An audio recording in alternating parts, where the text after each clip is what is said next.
Aquí está el que me falta, es el de 3, y 4,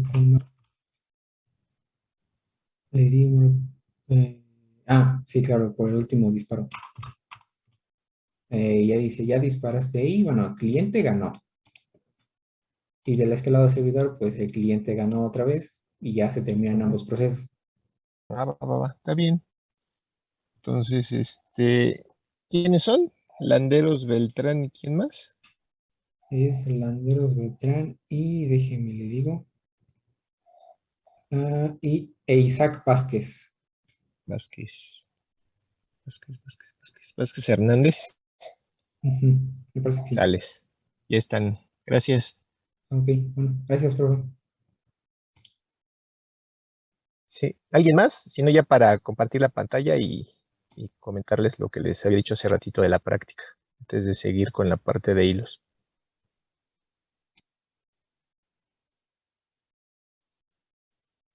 ¿No? Bueno, entonces les comparto mi pantalla y y les decía que la clase pasada les dejé la práctica esta del chat. Vimos un ejemplo de la aplicación esta de multicast para poder leer y escribir datos al mismo tiempo, un hilo para lectura, un hilo para escritura, pues ya vimos eso. Vimos un ejemplo de cómo poder grabar audio, cómo poder reproducir audio, pero la parte de la visualización de emoticones, pues eso no, eso se los di nada más teóricamente. Entonces hice un pequeño ejemplo que ya está en la página, déjense los enseño. ¿Dónde está? Aquí. Aquí en la página, bueno, aquí no está, déjenme irme a la página. Aquí. Aquí en la página le puse, ¿dónde está? En la carpeta de hilos, en la 148, 104, 58, 221, diagonal Excel, diagonal aplicaciones, diagonal sockets, diagonal Java, diagonal hilos. Le puse el nombre gui.zip.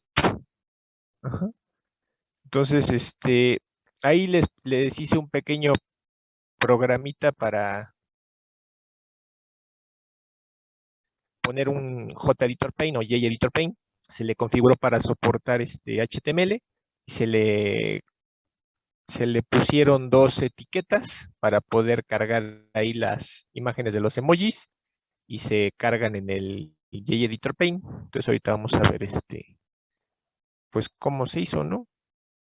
Entonces si se fijan, cuando abran el archivo, pues les va a dar la vista de diseño y eso es lo único que tiene la vista de diseño, ¿no? Un JEditor Paint, que es este que está aquí, dos cajas de texto, dos text field, dos etiquetas aquí, otras dos etiquetas aquí abajo y un botón y dos separadores, que son estas líneas que están aquí, ¿no? Horizontales, nada más. Entonces, ¿para qué se van a usar estas dos etiquetas? Esta que dice JLabel 2 y JLabel 4, pues para poner ahí imágenes que se van a cargar aquí en el Editor Paint. Y y los mensajes que se vayan escribiendo aquí en esta caja de texto que está junto al botón, pues se van a ir concatenando aquí. ¿Y cómo lo vamos a ir poniendo? Pues como si fuera una tabla. Vamos a aprovechar que se puede dar formato de HTML. Bueno, se puede interpretar código HTML en el Editor Paint para entonces generar una tabla con código HTML y cada que se agregue texto simplemente se va a agregar una fila de esa tabla. Y ya, así de fácil, ¿no? Entonces, para la parte de la concatenación se va a hacer bajo un evento, ¿no? Entonces aquí en el botón de envía le damos botón derecho, le damos donde dice eventos y ahí se le da en el evento del ratón, aquí donde dice mouse. ¿Alguien está grabando la clase, por si acaso? Vientos. Entonces aquí el evento que yo el evento que yo puse o el que sensé fue cuando se ha oprimido el botón, ese que dice mouse click, pero pues podrían censar el de mouse exit, ¿no? Cuando sale de ahí, o más bien mouse release, este de mouse release les va a servir para la parte del audio. En el momento en el que hacen el mouse release, pues en ese momento pues simplemente detienen el hilo, bueno, despiertan el hilo que está dormido y que se despierta y finaliza la grabación. Así de fácil, ¿no? Insisto, para este caso, pues nada más usé el evento del ratón cuando es oprimido. Y luego si nos vamos a la parte de código para ver cómo jaló todo, la mayor parte del código lo generó el NetBeans, yo no tuve que hacer casi nada, más que meter la lógica. Y la parte de la lógica fue lo primero, déjenme lo corro para que vean qué fue lo que se hizo. Al final de cuentas les va a generar una ventanita y y en esa ventanita pues ustedes pueden poner ahí cualquier cosa, por ejemplo, y cualquier cosa, ¿no?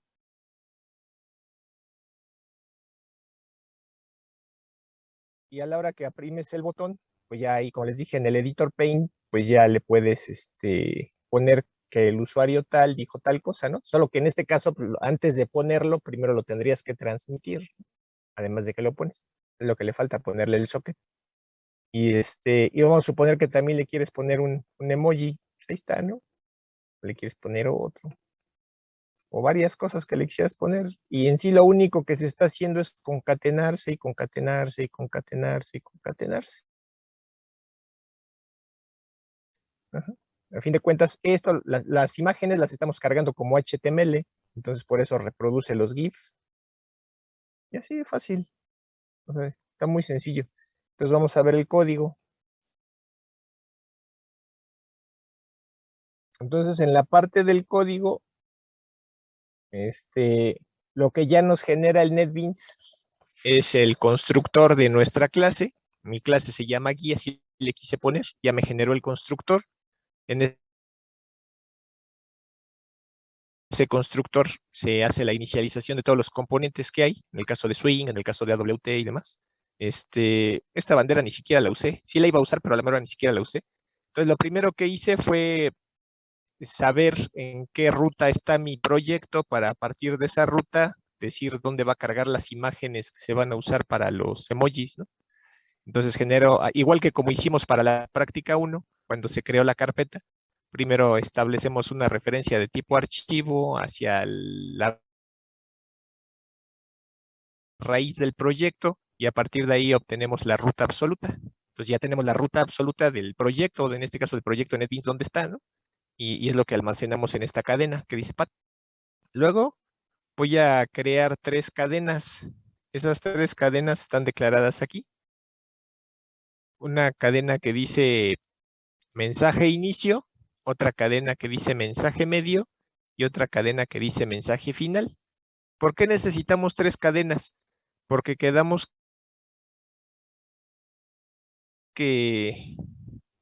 que el editor Paint, este editor Paint que está aquí, puede interpretar HTML. Entonces, ¿de qué consta un HTML?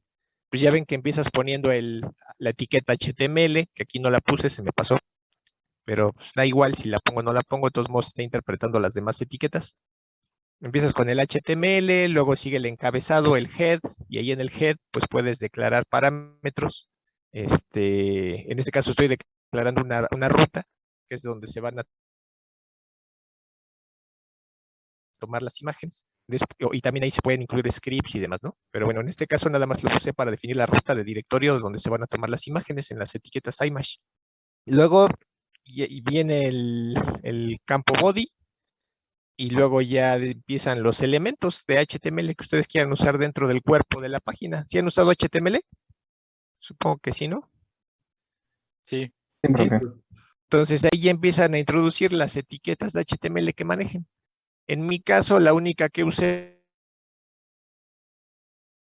para esta cosa fue la de la etiqueta table para crear una tabla. Entonces, en este caso, mi tabla mide 2 columnas por n filas. ¿Por qué n filas? Pues porque cada que yo agregue un comentario, se va a agregar una nueva fila.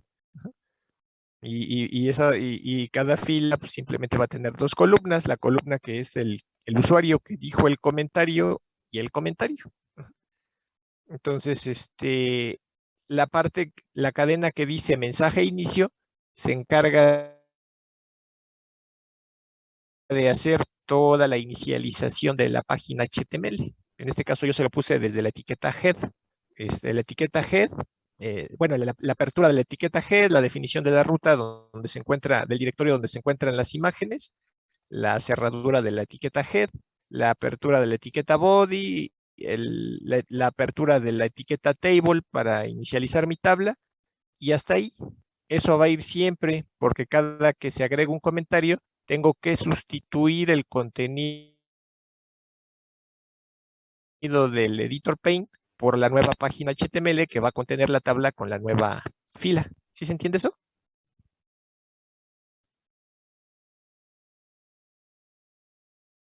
Sí, voy. Es a lo que voy. Entonces, por eso insisto, toda la primera parte de la inicialización está en esta cadena. La concatenación de cada mensaje va a ir aquí y el cierre de la página HTML va a ir aquí, en esta tercera. Entonces, nada más quería que quedara ahí claro, ¿no? Entonces, aquí está la primera cadena que dice mensaje inicio. Entonces, si se fijan aquí en el de mensaje inicio, me faltó poner la etiqueta HTML, pero insisto, de todos modos lo está interpretando. De hecho, aquí se ve que lo está interpretando. Empieza con la cadena, digo, con la etiqueta head. Luego estoy definiendo el directorio base, donde se van a buscar las rutas de las imágenes que voy a cargar con la etiqueta image, para no tener que poner toda la ruta, el nombre completamente calificado. Entonces, simplemente aquí especifico, ¿no? La ruta, ¿dónde está? Está apuntando a la cadena que tengo aquí, que es el método getAbsolutePath de la referencia tipo file que inicialicé acá. ¿Sí se ve? ¿Sí? Entonces ya definí eso en el encabezado. En este caso se está creando un estilo, como si fuera una hoja de estilo, para la tabla. Este estilo nada más lo copié de la página W3, de una tabla que me gustó. De hecho, se ve más bonita, nada más que le quité el encabezado, que es lo que hace que se vea bonito, pero se lo quité. Pero se le puede volver a poner, nada más tengo que descomentarlo aquí, ¿no?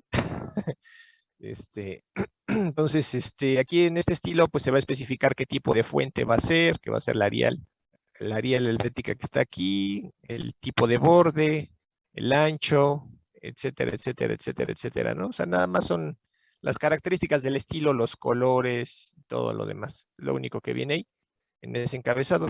Y como les dije, el inicio de la página HTML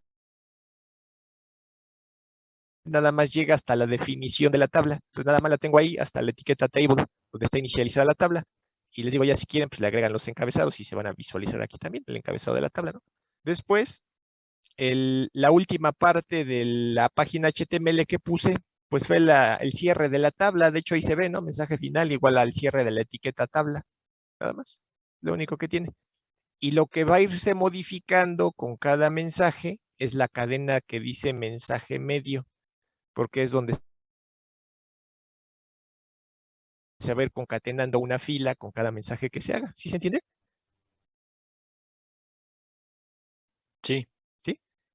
Entonces nos vamos acá al evento que les digo que agregue, que es cuando se aprieta el botón. Si se fijan, aquí tengo eventos, tanto para cuando se dio clic sobre una etiqueta, esta que dice JLabel4, la etiqueta 4, se le dio el mouse clic, ahorita vemos esa parte, y esto mismo también para cuando se da clic en la otra etiqueta. Cada etiqueta es un emoji. Una de las etiquetas es esta, cuando se da clic aquí, y la otra es cuando se da clic en la otra etiqueta. Por eso están esas dos, ¿no? ¿Vale? Y aquí está el que les decía. Cuando se da clic en el botón 1 es este que dice enviar. Entonces, cuando damos clic ahí, estas dos líneas no las peleen, porque las iba a utilizar para estar guardando ahí cosas, pero ni las ocupé, entonces esas no importan. Realmente lo que hace todo es esta parte de aquí. Es esto, toda la lógica del programita, ¿no? Entonces aquí está la definición de la variable mensaje medio. Lo único que estamos haciendo es conservar lo que ya tenga, que inicialmente no tiene nada más que comillas, comillas, o sea, está vacío. pero a partir de que se empiecen a concatenar ahí mensajes, pues ahí se van a ir guardando, ¿no? Es como un acumulador y ahí se van a ir concatenando cada mensaje, cada mensaje, cada mensaje, y se van a ir concatenando en forma de filas. De hecho, aquí se ve que estoy poniendo el HTML para generar una fila con el table row, ¿no? El TR, y esa fila tiene dos columnas,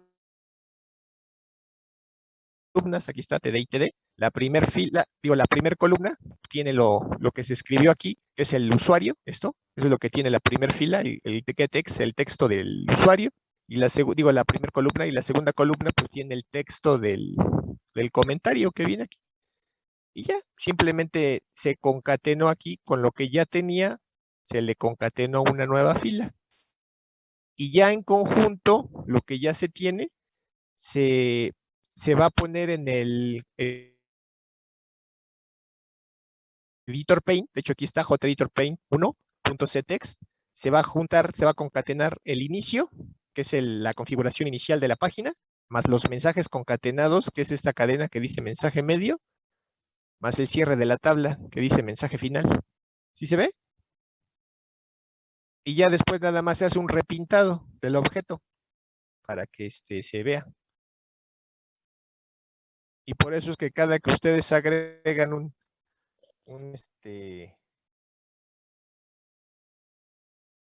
nuevo mensaje, pues pues se ve ahí, ¿no? ¿Vale?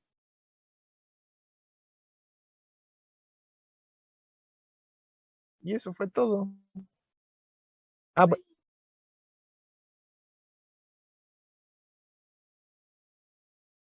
bueno, podrías cambiar la cadena por un stream buffer. Ajá, le cabe más y además puedes restringirlo a cuando la longitud supera tantos caracteres, pues en ese momento lo reseteas y te quedas nada más con los últimos n caracteres. Y ya, ¿qué es lo que hacen en los chats? Nunca está todo el historial completo. ¿Vale? Sí, eso no es problema, nada más. Sí se tiene que considerar, porque pues, en algún momento se va a llenar, ¿no? Entonces nada más tienes que poner ahí un if. Si se supera tal cantidad de caracteres, pues borrón y cuenta nueva, ¿no? Al fin que no importa, lo único que estarías borrando sería el de mensaje medio, porque es donde están los mensajes. El inicio y el final sigue tal cual, lo vas a seguir copiando tal cual. El que resetearía sería el de mensaje medio. Ajá. Bueno. Entonces, y para la parte de los emojis, lo único que estamos haciendo es pues sobre las etiquetas, que insisto, aquí una se llama JLabel 2 y la otra se llama JLabel 4. Bueno, etiqueta 2 y etiqueta 4. Vamos a crear dos objetos de tipo ImageIcon. En este caso, esta es la que ocupé para la carita sonriente y esta es la que ocupé para la carita que está haciendo wow. Nada más se genera la instancia. Aquí especifiqué la ruta donde se encuentra el directorio del proyecto de NetBeans y nada más le concateno el nombre del archivo, ¿no? Este es uno de los archivos, este es el otro de los archivos, esos me los bajé de internet y genero la instancia de tipo icon. Y aquí en esta instancia de tipo ImageIcon que estoy creando voy a especificar, bueno, voy a redimensionar la imagen porque la imagen es más grande, entonces le estoy haciendo más chiquito que quede del tamaño de la etiqueta. Entonces simplemente en el constructor de la ImageIcon tomo la imagen de la ImageIcon y con el método getImage accedes a las propiedades de la imagen y vas a obtener con el método getScaleInstance y le vas a definir el tamaño tanto en ancho como el alto de lo que tiene la etiqueta. Aquí está, de esa etiqueta donde va a ir colocada esa imagen, tomas el ancho, tomas el alto y vas a escalarlo a ese tamaño para las dos imágenes que usé para los emojis, ¿no? Y entonces ahí ya queda cargada la imagen en la etiqueta del tamaño de la etiqueta. Bueno, del tamaño que definimos aquí. Puede ser más grande, esto puede ser lo más chiquito y de ese tamaño va a quedar escalada la imagen, ¿no? Ajá. Y ya después, ahora sí, en el evento, de cuando le des clic encima de la etiqueta, por ejemplo aquí, igual lo único que se tuvo que hacer para hacer esto fue aquí en el diseño, le das clic derecho sobre la etiqueta, le das eventos, le das mouse y otra vez le di el mouse clic y ya me generó el código, no hubo que hacer gran cosa. Y más que poner la lógica, ¿no? ¿Y cuál fue la lógica? Pues fue exactamente la misma. La misma que en el botón. La única diferencia es que no le vas a concatenar el contenido del JText área, simplemente le vas a concatenar el nombre de la cadena, que es lo que estamos haciendo aquí. Si se fijan, se está tomando otra vez el mensaje medio, se le está concatenando lo que ya tenía, bueno, se está igualando a lo que ya tenía, más la concatenación de una fila. Aquí está el TR, no déjenlo, selecciono desde aquí. Desde el TR hasta donde termina el TR, ¿no? La fila completa, donde el primer campo de la columna es el usuario que lo dijo, y el segundo campo, la segunda celda, la segunda columna, es una etiqueta de tipo ImageSource, que está apuntando al emoji, y lo estoy redimensionando ahí. ¿Por qué lo tengo que redimensionar? Porque aquí no lo estoy ajustando al tamaño de una etiqueta, lo estoy poniendo para que se abra dentro del editor Paint, y dentro del editor Paint, como es una tabla, dentro de la tabla yo lo puedo redimensionar. Y ahí le estoy poniendo el ancho, el alto, y ya. Entonces ya nada más reemplazo el contenido del editor Paint por el que acabo de generar, que es lo mismo que ya tenía más una columna más, y hago el repintado. Y ya. Y eso es todo el chiste. Ajá. ¿Dudas? Profe, entonces con eso mismo, si le ponemos ahí se me fue el nombre, el que selecciona los archivos, podríamos File poner Chooser, cualquier imagen y mandarla como emoji. pues sí. Bueno, sí, sí y no. Sería sería la mitad del trabajo. Tú puedes poner el emoji y sí te lo va a jalar localmente, pero ese emoji le tiene que llegar a los demás, ¿no? Entonces tendrías que mandar el archivo, que sería como mandar, ¿se acuerdan cuando hicieron el eco con datagrama? Que se Sí. partía en pedazos, pues así estarían mandando el archivo partido en pedazos, que les llegue a todos los demás, y ya que llegó, ahora sí, nada más lo referencias a donde se haya descargado y ya se puede ver, que sería como cuando cargan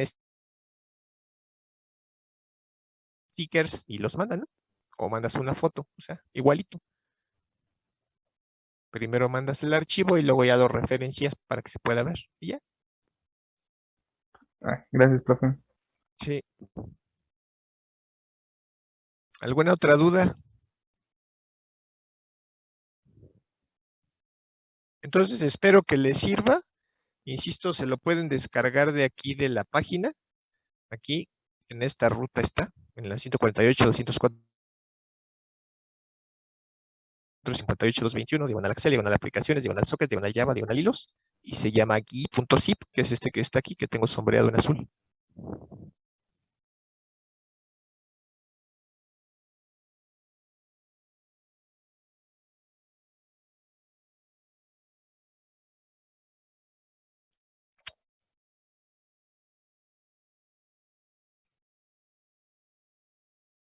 ¿Alguna duda?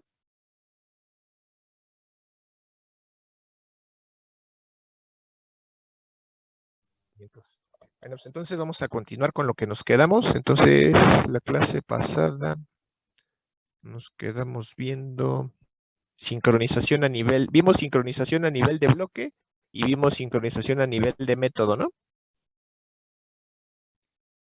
Y vimos Pero- sincronización a nivel de variable. Bueno, la sincronización a nivel de variable es muy simple, es muy sencilla, pero no es tan potente como la sincronización a nivel de bloque y sincronización a nivel de método. ¿Por qué no es tan potente? Porque no te va a evitar que se hagan modificaciones concurrentes. Lo que sí te va a garantizar es que en caso de que se haga una modificación al dato, tú vas a tener la lectura del dato más actual, el dato más fresco, o sea, el último que se haya modificado. Ajá. Entonces, ¿cómo puedes manejar la sincronización a nivel de variable? Se puede hacer a través de dos modificadores. Uno de esos modificadores es el que tengo aquí, que se llama volátil. Entonces, el modificador volátil únicamente va a funcionar con tipos de datos primitivos. Pues déjense los pongo aquí.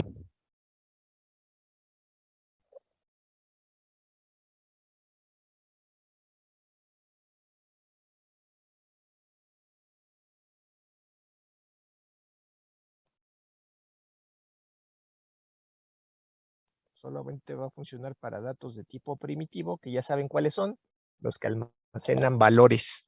Y son los que empiezan con minúscula, el int, el float, el long, el char, el boolean, etcétera, ¿no?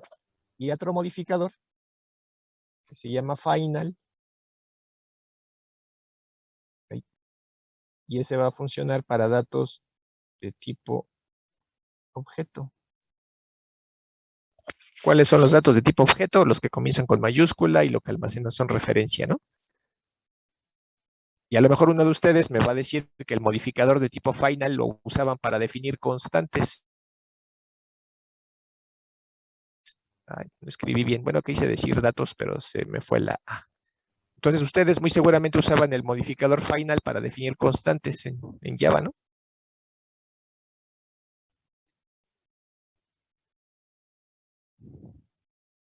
Ajá. Ajá. Bueno, el static más que nada es para poder acceder a variables globales. Bueno, definir variables globales de alcance global, entre otras cosas, ¿no? Para lo que se usa el static. Y el final, uno de los usos es para poner, definir datos que no van a cambiar, que por eso son constantes, pero una de las propiedades que tiene es poder darte la vista más fresca de un dato. Incluso si es modificado, te va a dar el valor más fresco que tenga el dato, el más actual. Entonces es para lo que nos va a servir. Lo vamos a usar más adelante cuando hagamos ejemplos de variables de condición y demás, ¿no? Ahorita nada más quiero que se queden con esa parte. Entonces, dentro de su código, lo único que ustedes necesitarían hacer es los datos que ustedes quieran siempre tener la garantía, porque los van a estar leyendo y quieran tener siempre la garantía de tener el acceso al dato más fresco, incluso si ese dato está siendo modificado por varios hilos a la vez, es pues ponerle ese modificador. Si es una variable de tipo primitivo, le ponen el volátil. Si es una variable de tipo objeto, le ponen el final. Y con eso ya van a tener la garantía de que cuando se acceda a ese dato para hacer una lectura, van a tener el valor más fresco. Para hacer una escritura, pues insisto, no les va a garantizar que solamente un hilo lo pueda modificar a la vez, pero sí les va a garantizar que cuando lean el dato, van a tener el último valor, el más actual. ¿Dudas hasta ahí?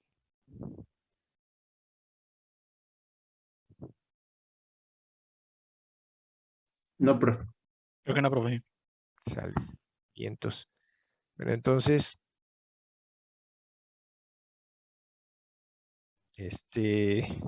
ay, bla, bla, bla, bla, bla, bla, bla.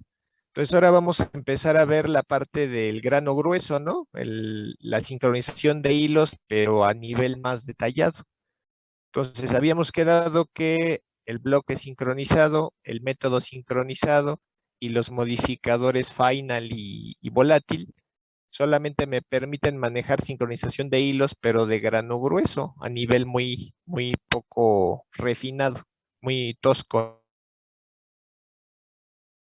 ¿no? ¿Y cuáles eran las circunstancias? Ya se las había dicho, me parece, la clase pasada. ¿Qué pasa cuando tú quieres iniciar un bloque sincronizado en un método, pero lo quieres terminar en otro método? ¿Por qué? Porque desde dentro de tu cuerpo de tu método invocas a otro método. Entonces, si eso lo quieres manejar con synchronize, no se puede. Entonces, ¿qué pasa? ¿Qué pasa si tú estás dentro de un método y ese método está sincronizado y desde ahí invocas a otro método y ya no regresas a tu método inicial? Pues en principio se quedaría bloqueado el monitor de acceso y nadie lo desbloquearía, ¿no?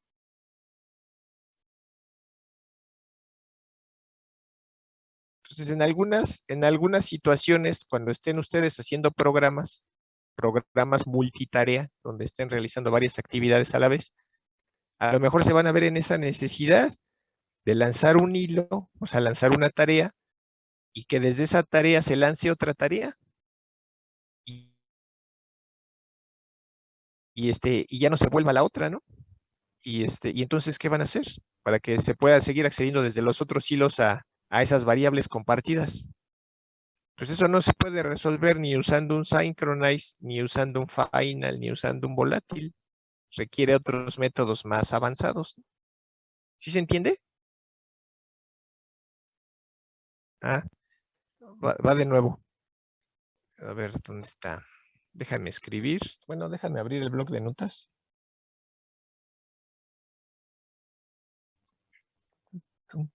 Esto lo pongo para acá. Imagínate que estás en un código y en ese código tienes un synchronize. Synchronize. Synchronize, a lo mejor este método 1. Y aquí dentro del cuerpo de tus instrucciones de ese método, pues déjenlo indento, en algún momento, pues aquí invocas a un método 2, ¿no? Y ya luego sigues acá con más código. Y por alguna razón, dentro del cuerpo del método 2, a lo mejor bueno, aquí ya sigue.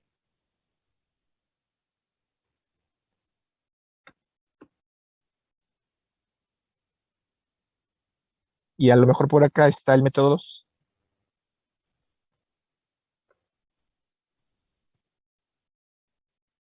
Ahí.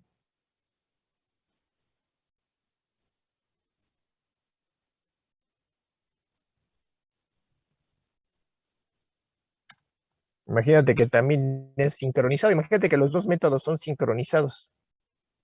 Y a lo mejor pues tienes una tarea que, bueno, tienes un hilo que está invocando este método, y entonces ahí ya ese hilo ya ganó el monitor de acceso, ¿no? Y lo cerro, lo bloqueo, empieza a ejecutar las instrucciones. Como está sincronizado, pues se realiza de manera atómica, ¿no? Y de manera secuencial, solo ese hilo entra y empieza a ejecutar las instrucciones. De repente se invoca el método M2. De entrada nuevamente está sincronizado. Entonces, tienes bloqueado un monitor de acceso y luego quieres bloquear otro. Ahora, entras a ese otro método, lo que hace es un monitor de acceso, pero a lo mejor aquí dentro hay a lo mejor alguna condición, algún if, algún switch, alguna estructura condicional, o simplemente se lanza una excepción, ¿no? Por la lógica, caíste en una condición en la que se lanza una excepción, y en ningún momento liberaste ese monitor de acceso, ninguno de los dos,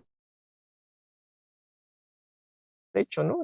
Precisamente porque entraste en una condición de excepción y no liberaste ese monitor de acceso al que cerraste, y está bloqueado, y hay varios hilos intentando entrar, tanto a M1 como a M2. ¿Cómo se desbloquean?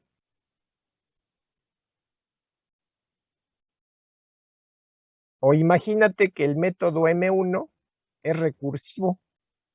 Entonces, sin necesidad de invocar a M2, aquí mismo te vuelves a invocar, porque en la lógica de tu programa, pues a lo mejor estás manejando recursividad, ¿no? Entonces, la primera vez que el hilo ejecutó M1, vio que estaba abierto el monitor de acceso a ese método, lo bloqueó, empezó a ejecutar las instrucciones, pero en una de esas instrucciones se invoca otra vez al método M1 y quiere entrar, pero el monitor de acceso está cerrado porque él mismo lo cerró. Entonces, ¿qué hace?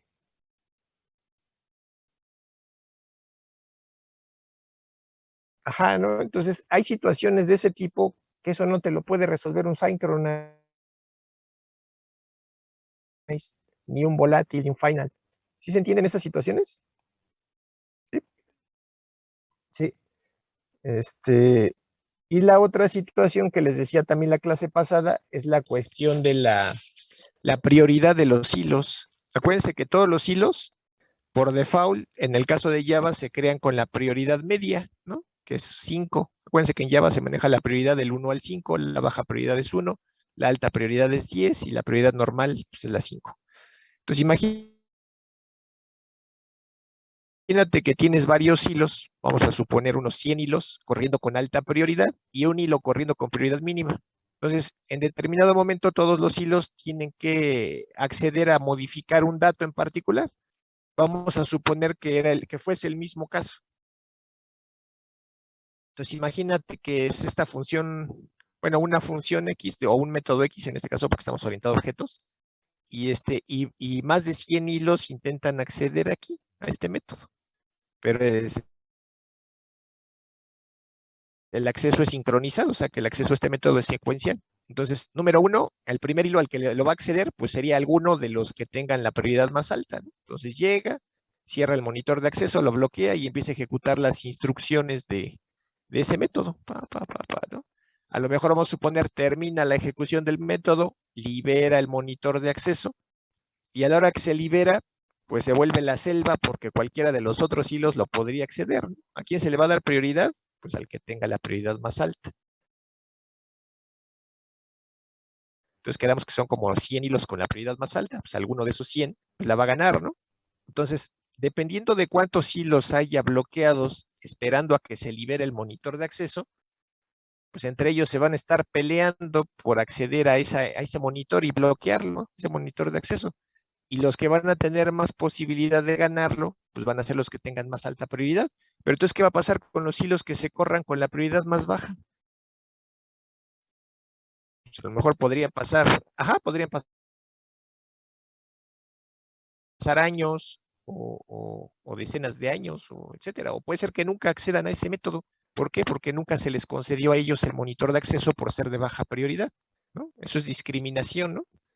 Entonces, ese tipo de cosas no te lo resuelven ni Synchronize, ni Volátil, ni Final. Entonces, para eso es ese tipo de situaciones que acabamos de comentar ahorita, es para lo que se creó la sincronización de grano fino, para poder manejar y resolver ese tipo de situaciones. Tanto la invocación de un, del bloqueo del monitor de acceso en un lado y desbloquearlo en otro, o la recursividad, o o poder darle el monitor de acceso a quien lleve el parámetro de justicia, ser justos y asignarle el monitor de acceso al hilo que lleve más tiempo esperando por él. ¿Sí se entiende? ¿Sí? Bueno, entonces vamos a empezar a ver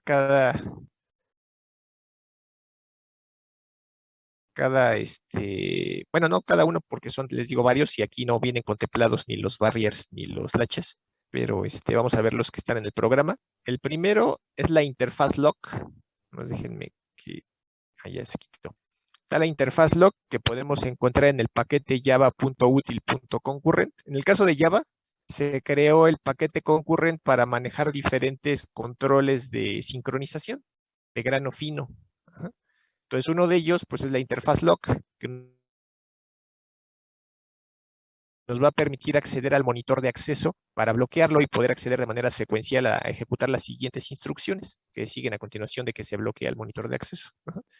Entonces, ¿cómo funciona la interfaz lock? Pues muy fácil. Simplemente generas una instancia de la interfaz lock, donde aquí viene la primera pregunta. Si es una interfaz, ¿tiene constructores?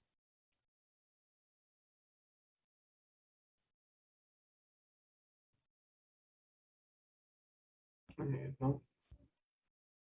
¿Una interfaz puede tener constructores? Pues no. ¿Por qué? Porque las interfaces son clases puramente abstractas. Y al ser abstractas significa que no pueden tener constructores. Ajá. Entonces, si no puedo tener constructores, ¿cómo genero una instancia de la interfaz lock? Pues a través de una clase que implementa la interfaz. Entonces, sí hay clases que implementan a la interfaz, como vamos a ver a continuación en la siguiente diapositiva. Una es la read-write-lock, la otra es la reentrant-lock, y así hay varias, ¿no? Entonces, Entonces, lo primero que les decía es generar una instancia de la interfaz log. Esa interfaz log me va a permitir acceder de manera directa al monitor de acceso para bloquearlo. ¿Cómo lo bloqueo? Con el método log. Entonces, el hilo que logre acceder al monitor de acceso, o sea, en este caso mediante la interfaz log, y logre bloquearlo, en este caso invocando el método log, es el único hilo que va a poder acceder a lo que está aquí adentro del bloque try. Y solamente él es el que va a poder ejecutar las instrucciones que estén ahí dentro de ese bloque try. Ajá. Entonces aquí el uso de la interfaz log va en conjunto con el uso de un bloque try catch finally o un bloque try finally, cualquiera de los dos casos. Ajá. ¿Por qué se tiene que usar un bloque try catch finally o un bloque try finally? Precisamente para resolver el problema de que qué pasa si caes en una excepción, ¿quién desbloquea el monitor de acceso? Ah, pues para eso es el bloque finally. En el lenguaje de programación Java, haya o no haya excepciones en tu programa, siempre se va a ejecutar en última instancia el bloque finally, siempre de los siempre. Entonces, cuando tú estés trabajando, por ejemplo, con una base de datos y crees un objeto de tipo conexión para conectarte con una base de datos, abrirla y establecer tus queries y demás, siempre debes de poner el cierre de la conexión en un bloque finally.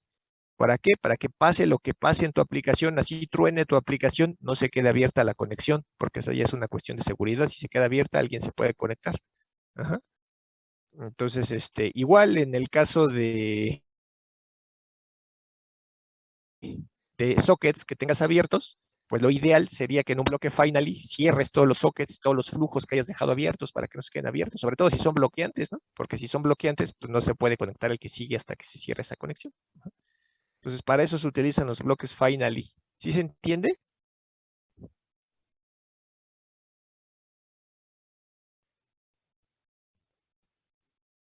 Sigue un try catch finally o un try finally. A lo mejor no manejas ningún catch, pero siempre debes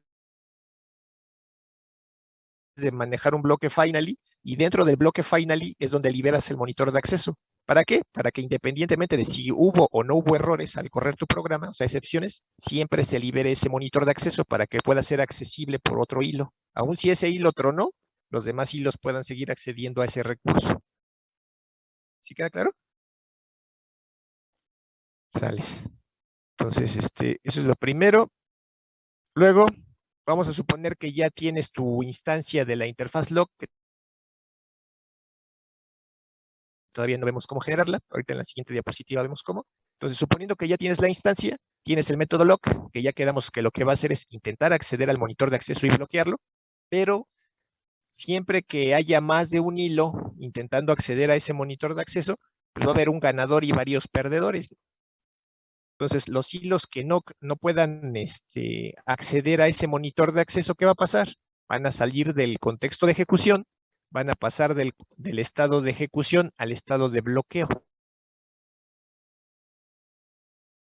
de manera indefinida hasta que alguien invoque el método unlock.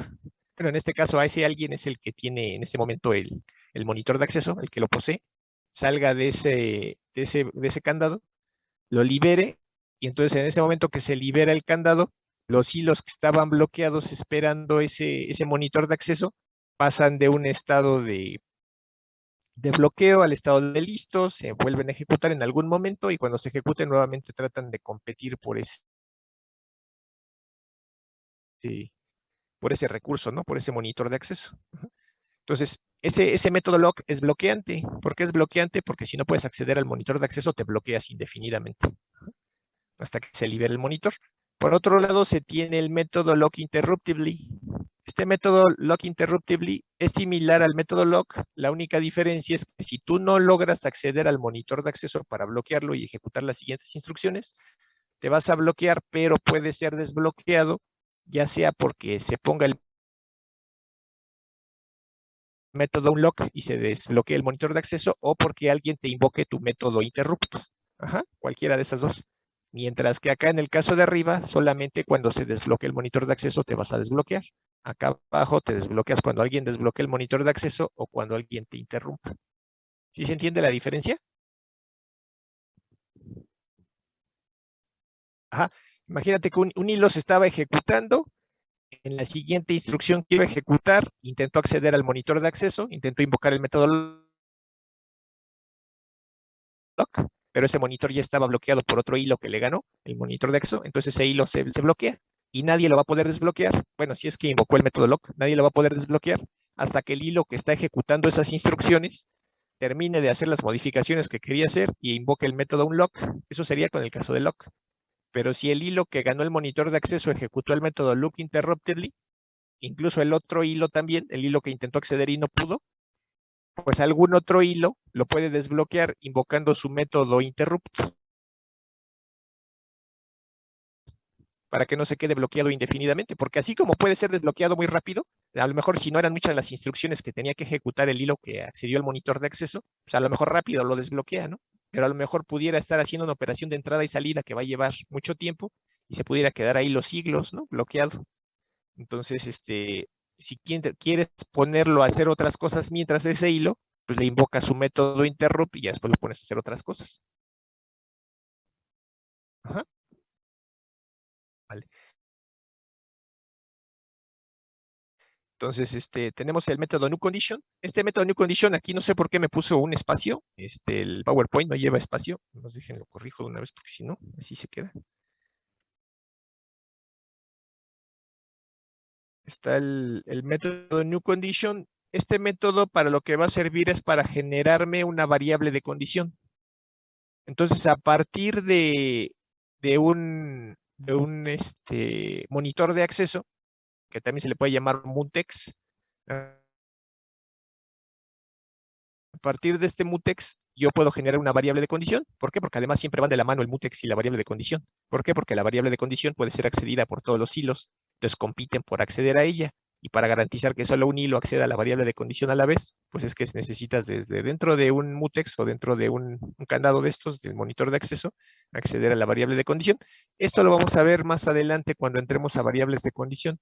Ahorita nada más quédense con que desde una interfaz, en este caso la interfaz lock, yo puedo crear variables de condición. Y más adelante vamos a ver que una variable de condición sirve para que un hilo bloquee su propia ejecución. Él solito. Dice, no tengo lo que necesito para ejecutar la siguiente instrucción, entonces, ¿qué hago? Me bloqueo. ¿Cómo me bloqueo? A través de una variable de condición. Y cuando ya se den las condiciones que yo requiero para ejecutar esa siguiente instrucción, por ejemplo, si requiero que una variable tenga un cierto valor, si requiero que se haya finalizado una operación de entrada y salida, si requiero cualquier cosa que sea, se me va a avisar a través de la variable de condición para que yo pueda continuar mi ejecución. Ajá. ¿Sí se entiende? ¿Sí? Esto lo vamos a ver yo creo en la siguiente clase cuando veamos variables de condición. Tenemos este otro método que se llama try-lock. El método try-lock es muy parecido al método lock. La única diferencia es que el método lock es bloqueante y el método try-lock es no bloqueante. ¿Qué significa eso? Si yo quiero acceder al monitor de acceso para poder ejecutar solamente yo la siguiente instrucción, o sea, código de una sección crítica, quiero que se entre ahí de manera secuencial, pues invoco el método try-lock, o sea, genero mi instancia de mi interfaz lock e invoco el método try-lock. La diferencia con lock es que cuando yo no puedo acceder al monitor de acceso porque ya está bloqueado, porque algún otro hilo me ganó y bloqueó el monitor de acceso, con lock se queda bloqueado el hilo indefinidamente. Con try-lock no. Si no puedes acceder al monitor de acceso, simplemente te devuelve un falso. Si sí puedes acceder, te devuelve un verdadero y entonces ya entras a la sección crítica y empiezas a ejecutar las instrucciones. Si no puedes acceder, te devuelve un falso y entonces puedes poner al hilo a hacer cualquier otra cosa, cualquier otra tarea. ¿Se entiende la diferencia?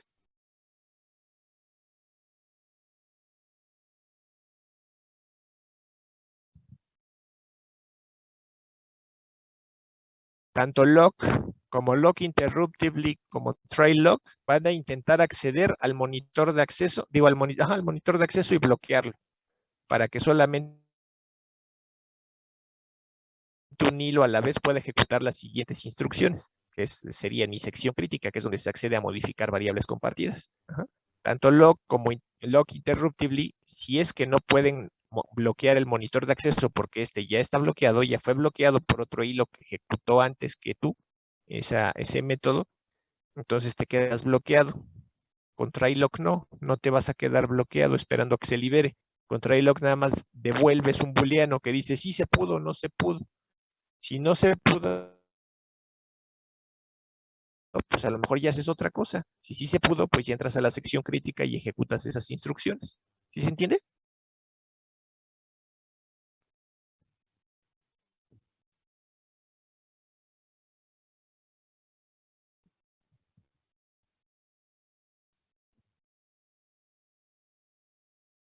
¿Sí se entiende o no? Eu. Ajá.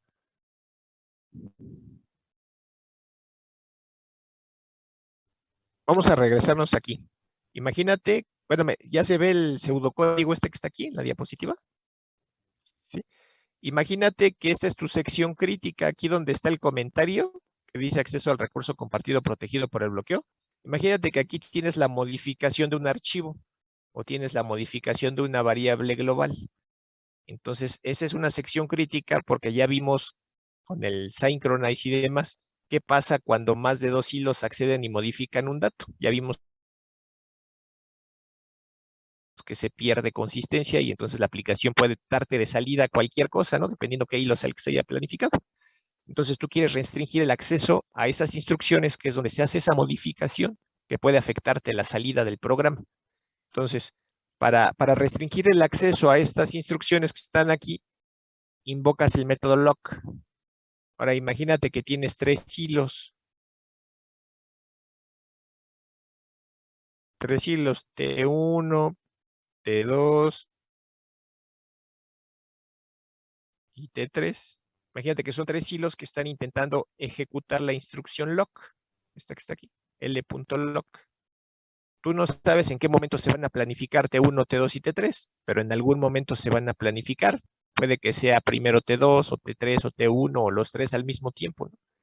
Entonces, al momento que se ejecuten, los 3 van a intentar ejecutar la instrucción lock. Imagínate que lo ganó T3. Entonces, T3 accedió al monitor de acceso, lo bloqueó y significa que solamente T3 puede ejecutar la siguiente instrucción, que es este try, y entrar aquí y ejecutar las instrucciones que estén aquí dentro. T1 y T2, cuando quisieron invocar lock, el monitor de acceso ya estaba bloqueado, ya estaba cerrado. ¿Por qué? Porque T3 fue el que les ganó y lo bloqueó. Entonces, cuando ellos quisieron entrar a ese código, ejecutar esas instrucciones, ya no pudieron. Entonces, ¿qué tienen que hacer? Pues se quedan bloqueados indefinidamente hasta que T3 termine de ejecutar las instrucciones que están aquí dentro y libere ese monitor de acceso. Una vez que lo libere, T1 y T2 se van a pelear entre ellos para ver quién es el ganón y puede nuevamente bloquear el monitor de acceso y entrar y ejecutar las instrucciones que están acá.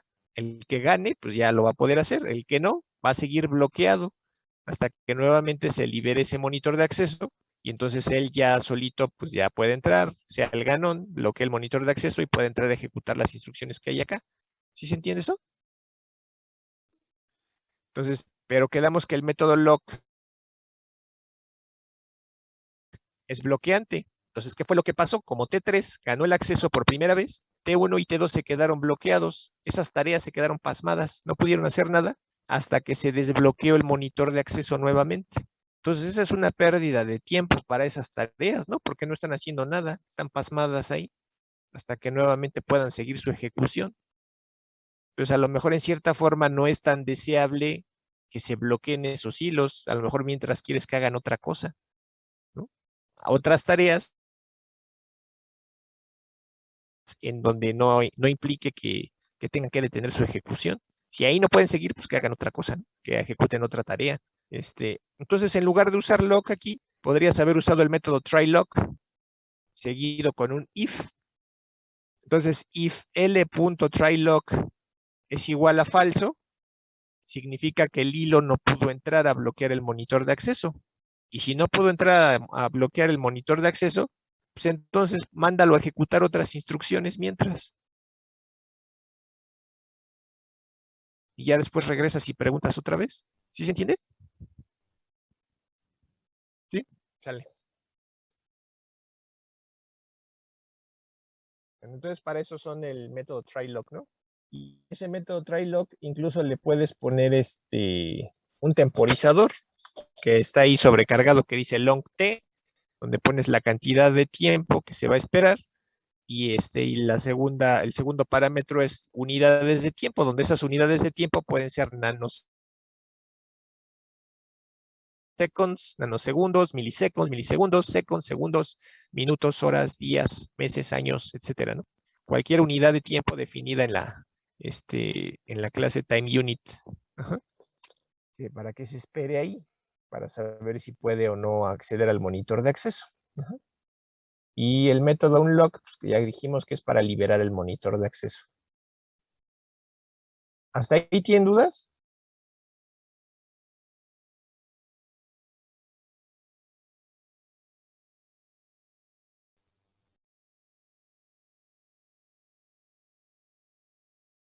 Sí, vamos a buscarla.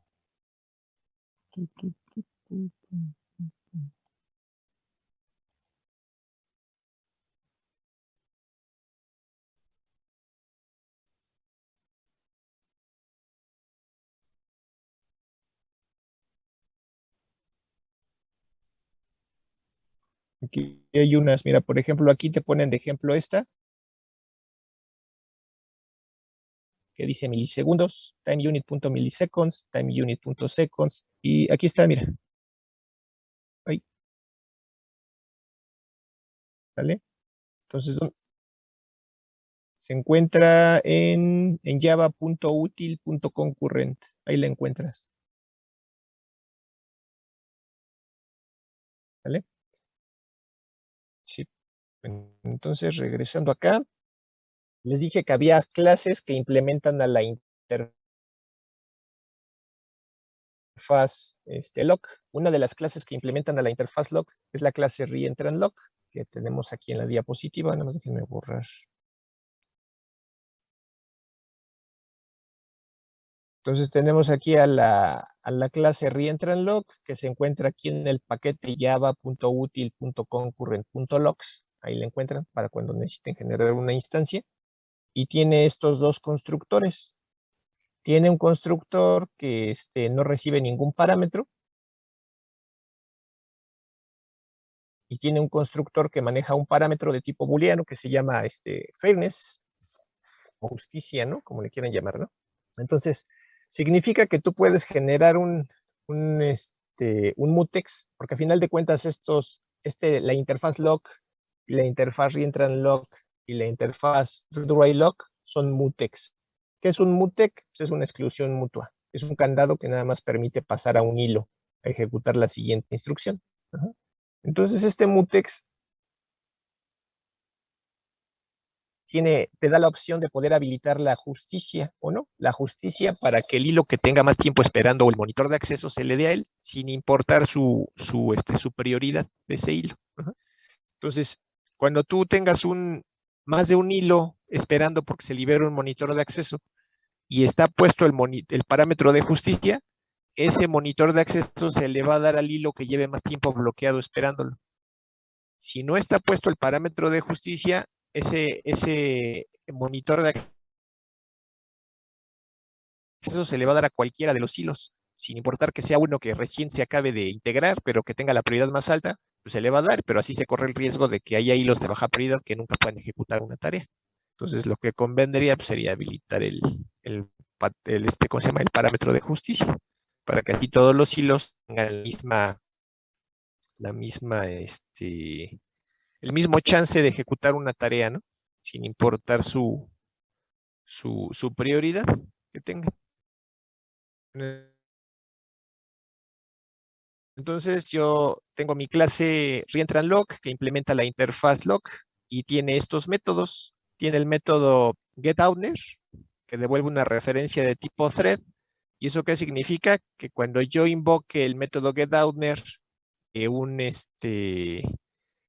dado un monitor de acceso, bueno, dado un mutex, que en este caso es un reentrant lock, me va a devolver la referencia al hilo que en ese momento posee el monitor de acceso. O sea, ¿quién fue el ganón que logró entrar y cerrar el monitor de acceso, ¿no? Para ejecutar de manera exclusiva las siguientes instrucciones. ¿Sí se entiende?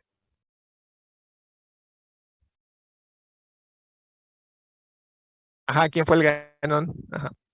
Tengo el método getWholeCount. Ese método me va a devolver un entero y me va a decir cuántas veces fue bloqueado el monitor de acceso. Y es necesario saber cuántas veces ha sido bloqueado el monitor de acceso, porque la misma cantidad de veces que fue bloqueado, esa misma cantidad de veces tiene que ser desbloqueado. ¿Esto para qué se utiliza? Acuérdense que les dije que a lo mejor estás llamando a una función, un método de manera recursiva, y entonces cada que se ejecuta el método vas a intentar bloquear el monitor de acceso. Si es que en tu código tienes un bloqueo al monitor de acceso, ¿no? Entonces cada que se ejecuta haces un bloqueo, se vuelve a ejecutar, es otro bloqueo, se vuelve a ejecutar, es otro bloqueo. Entonces, la misma cantidad de veces que lo hayas bloqueado lo tienes que desbloquear, porque de no ser así se va a quedar pasmada tu aplicación. Bueno, tu hilo se va a quedar ahí pasmado porque no se desbloqueó del todo el mutex. ¿Sí se entiende? Imagínense que están calculando el Fibonacci, ¿no? O Fibonacci, como se diga, que es recursivo y se invoca varias veces. Y en esas varias veces a lo mejor quieres acceder de manera única a ciertas instrucciones, que es una modificación de una variable que es compartida. Y y entonces haces cinco niveles de recursividad, pero desbloqueas nada más. Entonces el siguiente hilo que quiera ejecutar tu Fibonacci no va a poder porque sigue bloqueado, porque no desbloqueaste todos los bloqueos que hiciste sobre el mutex. ¿Sí se entiende? Ahorita vamos a ver un ejemplo de eso para que quede más claro. El chiste es que te dice cuántas veces has bloqueado el monitor de acceso. Tenemos otro método que se llama getQLength. Lo que te va a devolver es un entero diciéndote cuántos hilos hay bloqueados esperando el monitor de acceso. O sea, entonces, por un lado, te dice quién fue el ganón, que ganó el monitor de acceso, y te dice a cuántos les ganaste, ¿no? Cuántos hay esperando a que liberes el monitor de acceso. Luego tenemos este otro método que dice getWaitingThreads y devuelve una colección que almacena instancias de tipo thread. Entonces, este método getWaitingThreads te devuelve una lista de qué hilos están bloqueados esperando a ser desbloqueados, pero hilos que fueron bloqueados por una misma variable de condición. Ajá. Entonces, esto lo vamos a ver cuando veamos las variables de condición. Ajá. Ahorita nada más quédense con que yo puedo acceder a cada hilo que está bloqueado esperando continuar su ejecución hasta que se le avise mediante una misma variable de condición. Ajá, que ya puede continuar su ejecución. También se tiene este otro método que dice getWaitingQLength. Igual te dice cuántos hilos hay bloqueados y acceder a ellos, como el método de arriba, que sí te permite acceder a cada hilo. Pero aquí no, aquí nada más te dice hay 5 hilos bloqueados por la misma variable de condición. Hay 10 hilos bloqueados por la misma variable de condición. Hay n hilos bloqueados por la misma variable de condición. No es lo único que te dice. Tenemos el método isFair, que te va a decir si a la hora de crear tu mutex, en este caso tu reentrant lock, se creó usando el parámetro de justicia o no. Es lo único que te dice. Si te devuelve un true, significa que sí fue creado con el parámetro de justicia ese mutex. Si te devuelve un false, significa que no. Y entonces es la ley de la selva cuando se desbloquea el mutex, ¿no? A ver quién lo gana. El método isLog te devuelve un booleano que te dice el estado del monitor de acceso, si está bloqueado, si está desbloqueado. ¿No? El método log, ya quedamos que va a intentar acceder al monitor de acceso para bloquearlo, pero en caso de no poder acceder a él porque ya está bloqueado, que alguien más lo bloqueó antes que tú, te vas a quedar ahí bloqueado de manera indefinida. Hasta que alguien haga el unlock. Tenemos igual aquí el método lockInterruptibly, que va a intentar acceder al monitor de acceso para bloquearlo y poder ejecutar de manera única, solo tú, las siguientes instrucciones. Y en caso de que no puedas acceder al monitor porque ya alguien te ganó y lo bloqueó, te vas a quedar ahí bloqueado hasta que alguien desbloquee ese mutex con el unlock o hasta que alguien te interrumpa con el método interrupt. Luego tenemos el método NuCondition, que sirve para crear una variable de condición. Tenemos el método tryLock, que quedamos que es no bloqueante. Entonces el hilo que lo invoque va a intentar acceder al mutex para bloquearlo, y en caso de que no pueda, simplemente te va a decir no se pudo. Y ya. Y ahí tenemos el unlock, ¿no? Ahora, ¿cómo lo usamos?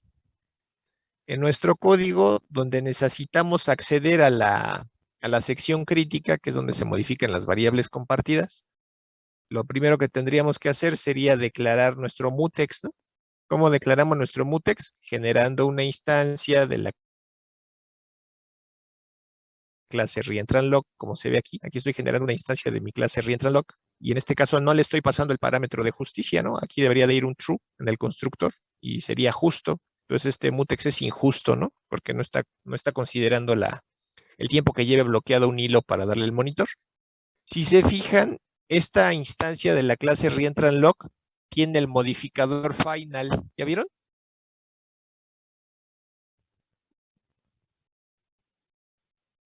Sí, profe. ¿Y eso qué significa? Que siempre voy a tener el valor más fresco de ese mutex. ¿Y como para qué quiero tener yo el valor más fresco siempre? Para que a pesar de que varios hilos intenten acceder a ese mutex, yo siempre tenga el valor más fresco y sepa en qué momento se bloqueó o se desbloqueó ese monitor de acceso. Ajá, ¿sí se entiende? ¿Sí? Entonces para eso es el final. Y como es un objeto, pues no le puedo poner el volátil aquí, ¿no? Por eso le puse el final. Entonces imaginemos que ya estamos dentro de nuestro código. Aquí tengo un método, y dentro de ese método tengo mi sección crítica donde se accede a modificar un dato compartido. Entonces, antes de hacer esa modificación y meterme en problemas, primero garantizo que solamente yo voy a poder acceder a él, intentando bloquear el monitor de acceso, ¿no? Invoco el método lock. Ahí comienza mi mutex. Solamente yo voy a poder entrar. Bueno, si es que yo soy el ganón que gana el monitor de acceso y lo bloquea. Inicio mi bloque try finally, y aquí ya estaría yo ejecutando las instrucciones pues de manera atómica y de manera secuencial, solamente yo. Y hasta que yo libere ese monitor de acceso aquí en el bloque finally, es cuando cualquier otro hilo va a poder entrar y hacer lo mismo, ¿no? ¿Sale? ¿Dudas hasta aquí?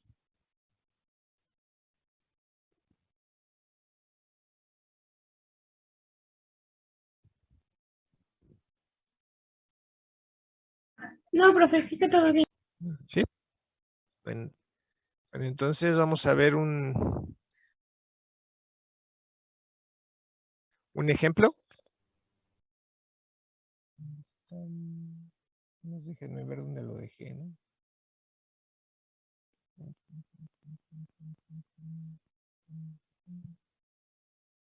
Pero sí tengo un montón de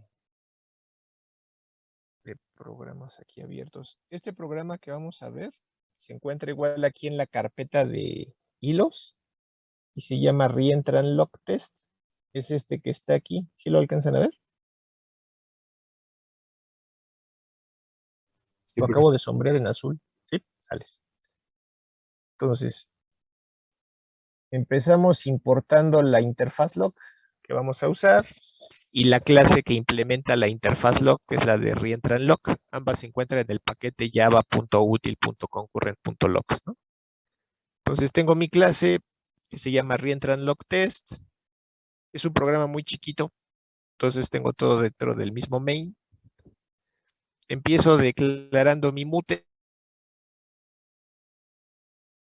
Aquí está. Simplemente estoy generando la instancia de lock a través del constructor de la clase que implementa la interfaz lock, que es la clase Reentran Lock. Y hasta aquí ya tengo mi mutex creado, ¿no? Si se fijan, no lo creé con el parámetro de justicia, o simplemente pude haber hecho un true, ¿no? Cualquiera de las dos cosas es válida, ¿no? La única diferencia es cómo se asigna el monitor de acceso. Ya habíamos visto eso. Entonces después tengo la generación de una instancia de una clase que dice myRunnable, que está definida aquí abajo. Ahorita la vamos a ver qué tiene. Pero básicamente esta clase myRunnable está implementando la interfaz Runnable. ¿Qué significa? Que a partir de esa clase voy a generar hilos, ¿no? Y entonces aquí, ¿para qué la estoy usando? Simplemente para crear el contexto del hilo. ¿Sí se acuerdan? Creo el contexto del hilo y a partir de ese contexto creo mis hilos y les paso el contexto. Aquí está, el MyRunnable. Ajá. Y entonces a partir de este contexto voy a crear dos hilos. Aquí está.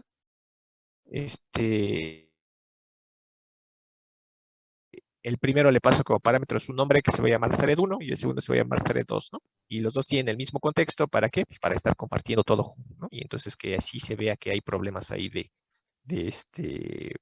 se me fue el de consistencia y hay que poner orden ahí, ¿no? Y se inicializan los dos hilos y en algún momento se tienen que ejecutar. Ahora, ¿qué tiene esa clase MyRunnable? Lo primero que tiene es una variable miembro que es de tipo lock, o sea, es el mutex, que es el que va a regular el acceso al monitor de acceso para bloquearlo.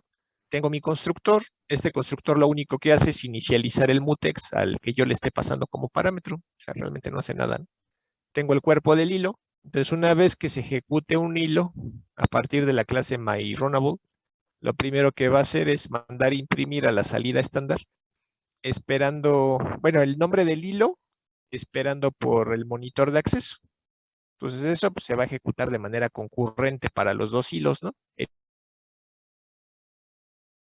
El hilo 1 esperando por el monitor de acceso, el hilo 2 esperando por el monitor de acceso. Después, ambos van a intentar acceder al monitor de acceso para cerrarlo, para bloquearlo. Ahí está el lock. Solamente uno de los dos hilos, ya sea el hilo 1 o el hilo 2, va a acceder al monitor de acceso y lo va a poder bloquear. El que lo haya podido bloquear, pues va a imprimir un salto de línea, después va a imprimir su nombre y va a decir, ha llamado lock, y va a decir cuántas veces ha llamado al monitor de acceso. Y después va a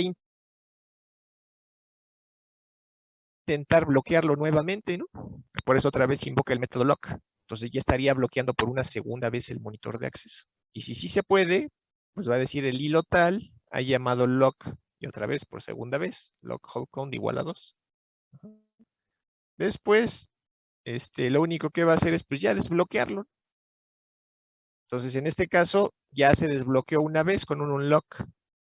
Hasta aquí, el otro hilo que se quedó bloqueado todavía no puede entrar a ejecutar sus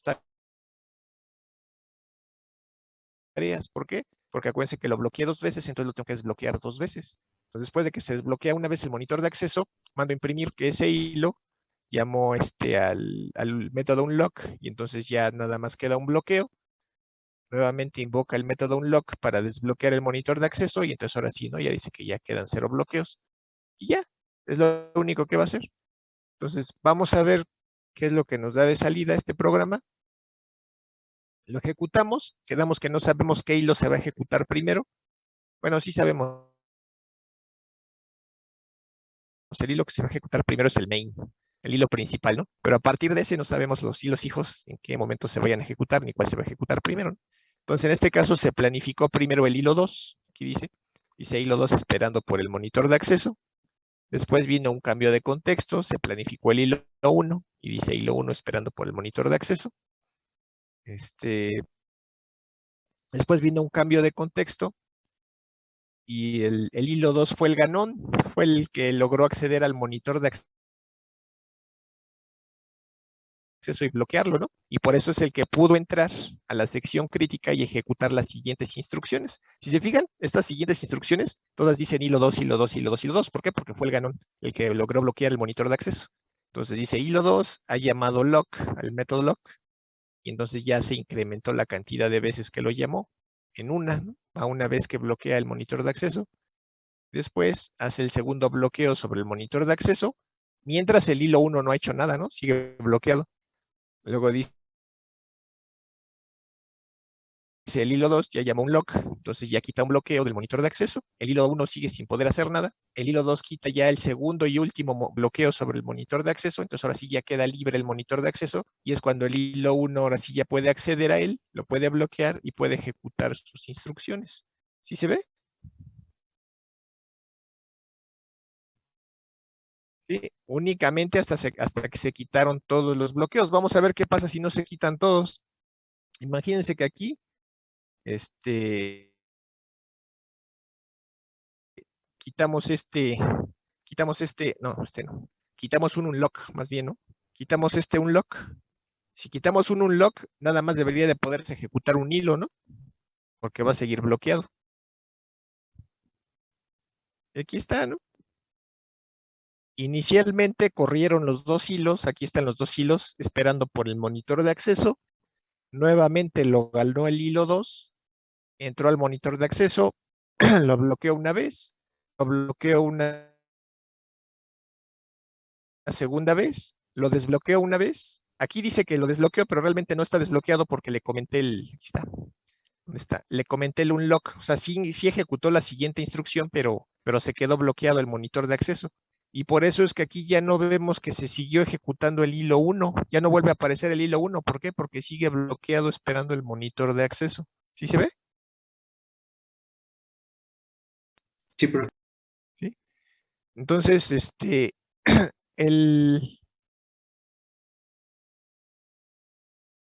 el mutex generado por la clase reEntranLock, como pueden ver, les permite generar múltiples bloqueos sobre el monitor de acceso. La única condición es que la misma cantidad de veces que lo bloquees es la misma cantidad de veces que los vas a desbloquear, ¿sale? Y si se fijan, es muy sencillo de usar. Bueno, lo único que me faltó aquí poner es un bloque finally. Eso sí, apenas ahorita me di cuenta, ¿no? Sí puse un bloque, puse el lock, de hecho me faltó un bloque try finally. Realmente lo que debí de haber puesto aquí. ¿Dónde está? Aquí. Es un bloque try. Y entonces ahora sí invocar al método lock. Y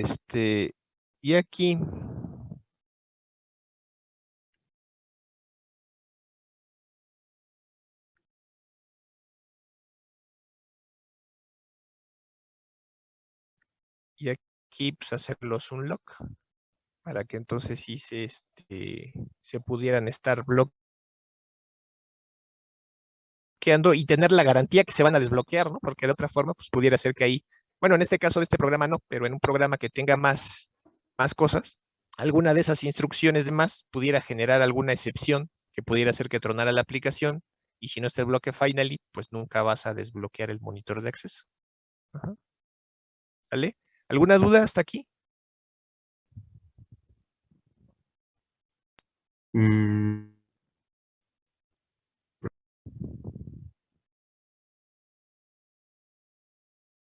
¿No? Bueno, pues ya son bueno, yo ya tengo las 7:58. Si quieren, hoy le dejamos ahí.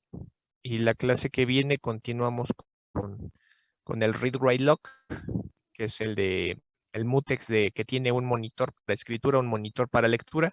Y luego ya vemos las variables de condición y luego ya vemos lo que sigue. ¿Va? sí, profe. Bueno, Sí, profe, gracias. entonces tengan muy bonita tarde, noche.